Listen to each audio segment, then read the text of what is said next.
గోదావరి నీళ్లు తెచ్చిండు కేసీఆర్ గారు కాళేశ్వరం రూపంలో. ఇదివరకు వాళ్ళు కాలువలతో విడిచిపెట్టిపోతే ఆ కాలువల్లో తుమ్మ చెట్లు మొలిస్తే మా డోర్నకల్లులో, తుంగతుర్తిలో, మా నెల్లికుదురులో, కేసముద్రంలో కాళేశ్వరం నీళ్లు తీసుకొచ్చిన ఘనత ఎవలది? గోదావరి నీళ్లు తెచ్చిన ఘనత ఎవలది?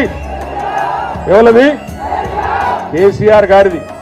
కానీ ఇప్పటికి అర్థమైందా మరి ఒక్కొక్క ఓటు విలువ, ఒక్కొక్క గ్రామంలో ఒక్కొక్క ఎమ్మెల్యే విలువ ఇప్పుడన్నా మనం తెలుసుకోవాలి.